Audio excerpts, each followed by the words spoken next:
Carp, have you spoken to Waino this year? I'm sure you have. I just saw him yesterday. Or what's today? I just saw him this weekend. It was Hall of Fame weekend. I was up there, and I saw him on Sunday morning and gave him a big old hug.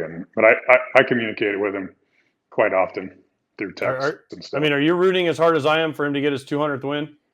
Yeah, for sure. I think that he deserves. I had a friend of mine that texted me the other day and was like, "Man, what's all this talk about not letting him compete the rest of the year?" This guy's put so much effort into that organization. The Cardinals aren't going to make the playoffs. Like, allow him to go out and I don't care if he goes a third of an inning for the next 4 starts. It's September. Get some backup arms. Let him go pitch and see what happens. He's given too much of this organization to even question in the media whether or not he should take the mound every start. I wish that would come out. I wish it would be said, and that hey, he's pitching the rest of the year. He's making a start every 5th day. Doesn't matter how he performs, and see what happens.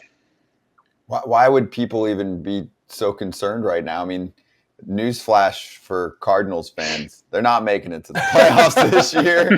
For me, actually, one of the reasons to still go to the ballpark, if I'm a Cardinals fan right now, right? If you're going to enjoy a baseball game, like whatever, cool. But if you're like, hey, I want to watch a playoff team, not doing that this year. Okay, I want to watch young ball players. Like, what does Mason Wynn look like for the future? Okay, I want to see the end of Waino's career, no matter what. Sure. And also maybe catch a vintage performance from him, even though he's been going through it and also dealt with injuries, obviously. Like, I think he's pretty straightforward about how his body's feeling too, going down the stretch here and trying to give it his all to finish strong. Yeah, for sure. And that's why I say it. I mean, it seems like every time he goes out there, it's like, oh, we'll sit down and have a difficult conversation to see what's next for him. And it's like, what's next for him? He's going to get the ball 5 days from now and go compete and see what happens.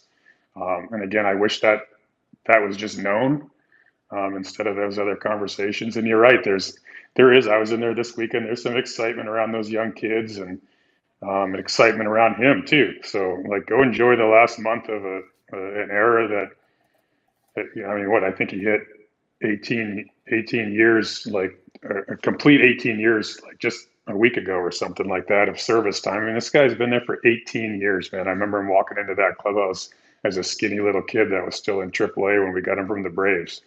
And he's brought so much, like I said, not just on the field to that organization, but in that community and everywhere else. So give him what he deserves, no matter how he's performing.